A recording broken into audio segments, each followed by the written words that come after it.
When I was 5 years old, I went to Egypt with my mum. As soon as we land in the airport, the smell hits you, the Egypt smell.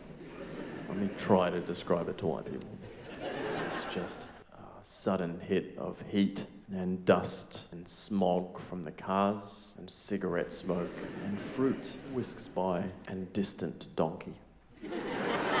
Men are running around the airport, taxi, taxi, taxi. I'm like, no, thank you. And then this man, he's about a head taller than my mum. He's slender, with very dark, leathery skin. He's an older man. He's wearing dark, black-rimmed glasses. He's got a button-up, half-sleeve shirt with white buttons, and it's a light greyish shirt with white trim. And he's got pens in his front pocket. And he comes up to my mum. My mum looks at him, shocked. And I don't know who this man is. I wonder if he's friend or foe. And he hugs Mum really tightly. Mum starts crying. And when you're a kid, you can't tell if that's happy crying or sad crying. So I freeze, and he lets go, and he looks at me, and he kneels down. He goes, "This is Khaloudi." And I look at Mum, and Mum goes, "This is your Giddu." Giddu is my grandfather, my mother's father. I'd never met him before. I was still scared of him. He gave me a tight hug. My arms were next to my side and just trapped me in this hug. He smelled like shoe polish. My mum's brothers came, my uncles, and Giddu looked at Mum and he said, "You go with them, I'm going to take Khaloudi with me."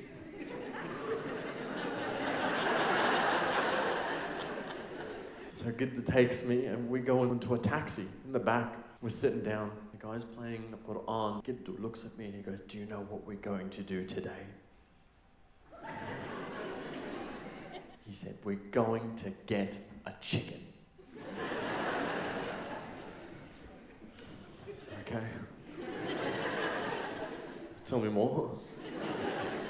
He said, "How big do you want the chicken to be?" Oh gosh, I'm like, I just landed like I've got a lot. To think about here with this decision, I didn't realize. I was like, this big. He looked at me and he said, "How about this big?" I said, "That's even better." And he said, "You and me are going to get that chicken today." And I was like, I'm on board. I have never been more on board with anything in my life, strange man who I just met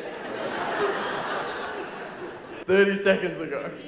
The world is now full of colour. I'm excited. I know this man loves me. I don't know who he is. But we're going to get a fucking chicken. Me and Giddu get to my grandmother's house. There's a big cavernous stairwell. It's an old building. It looks to be like 200-300 years old, dude. Cracks everywhere. It looks like it's gonna fall apart any minute now. And we're going in. Giddu takes it upon himself. He tells me about every crack on the wall as we go up. This crack is from the earthquake of 74. And that one's from the earthquake of 89. Grandmother didn't even know that was an earthquake. We were sleeping together and then she woke me up and she said, "What are you doing, Talat? Stop shaking." I said, "It's not me, woman, it's an earthquake." Strange thing to tell me, but okay. We keep going up the steps and there's a missile leaning against the wall and he's like, "That's from when we beat the Israelis, the dogs." My grandmother opens the door, tears just stream down her face. And she hugs me and she says, "Khaloudi." I can't tell the difference between happy tears and sad tears. I'm fine, there's a woman, she's crying, this man, there's a missile. My Anna, they called her, sits me down on a chair and the chair is at least 100 years old. In front of us, there's the dining table with thick plastic wrap. There's the photo that every Arab person has in their grandmother's house. It's a photo of my Giddu and my grandma from 50 years earlier in black and white. My Giddu is wearing his military uniform. And my Anna is at his knees, staring into the soul of anyone who looks. The walls are a little bit yellow and there's cracks behind the frame and a chandelier on top of the dining table. And there's a small TV with dials where they watched soccer. And then there's a room that we don't go in. And that same wrap is wrapping all of the couches. We're not allowed in that room. Only the queen who will never visit. So my Anna says, "I'm going to make you lemonade." And so Anna puts lemons in the blender with the rind and all, and 7 cups of sugar. She makes me the sweetest lemon that I've ever tasted. She goes, "You go sit on the steps of the satah. is the roof of the apartment. And I go out and I sit on the steps and it's open air. Each of the steps is a little bit concave from the thousands of footsteps that have gone up before. And you sit down with your cup of lemon and there's a ray of sun that hits you in the face and the smell of asbestos. You can hear cars honking and there's a kid. He's yelling because he's selling things in the street.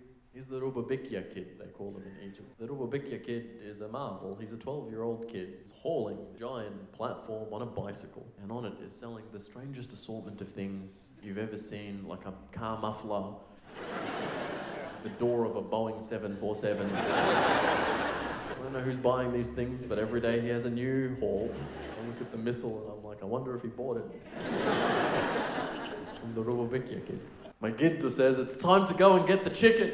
Me and my Giddu embark on this adventure to get this chicken. I'm holding his hand and we're passing all sorts of... I see the Rubabikya kid and the car's squeezing through alleys and old women. And they're holding miscellaneous plastic bags. And we get to the chicken shop. It's just a big hole in the wall and a man wearing gumboots and holding a giant machete. And there's chickens and they're all alive. And they are tied by the leg to a crate. And the guy looks at me and he goes, pick one. And I look at Giddu and he goes, pick one. I go, okay, that one. I picked the biggest one I could find. And Giddu looks at me and goes, good choice. That's the one that I would have picked. I said, okay. I'll call her Clucky.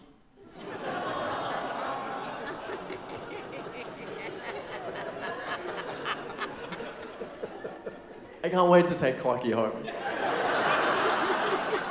So the man with the machete, he unties Clucky, and he takes Clucky into the back, probably to give her a bath or something. And he opens this machine, it's a big cylindrical machine, and he puts Clucky into the cylindrical machine and shuts the door on Clucky and then presses a button and the machine shakes. He's getting a really good massage, I reckon.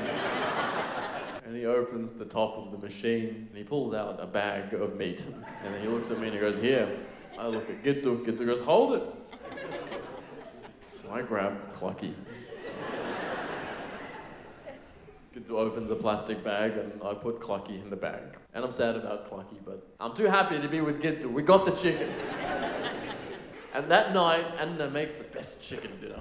And my uncles are here and my mum is there, and before we start eating, Giddu says, wait everyone, do you know who picked today's chicken? Khaloudi did. I go, I did. A lot of grief today, but... And we watched the soccer afterwards and everyone drank tea and Anna made me tea. I'm 5. Maybe a month after that, my Giddu passed away. I didn't see Giddu again, and I remember we went back to Egypt maybe a year after. And my Anna saw me and she cried. I knew those tears now. They were the happy tears. She missed me.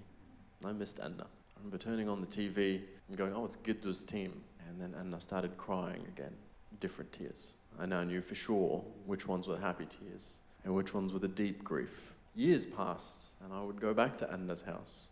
And sometimes I would pick up a cup that my Giddu used to use and she would cry the same tears. I would pick up the shoe box where I finally found the shoe polish that he spelled like. And Anna would cry again. Every day, something would remind her of Giddu. She would look at the TV and the table and the walls, and she would hear and see echoes of Giddu everywhere in that house. My Anna lived for 20 years after my Giddu passed. And up until the 20th year, my Giddu was still alive in that house. She grieved and I asked her, what are you crying about? And she would describe exactly what she saw. I saw Giddu in the walls, and in the chair, and in the steps, and in the glass, and in the lamoon, and every time I walked down the street, and in the chickens. And then my Anna passed away. And when I went back to Egypt, I visited that house, and I saw Anna in all of the walls, and Giddu. They lived in those walls. This is why when you see in Lebanon a news story with a 70 or 80 or 90-year-old lady who says, I'll die before I leave this house, it's because there is an echo of everyone who existed before in a way that the US and Israel could never understand.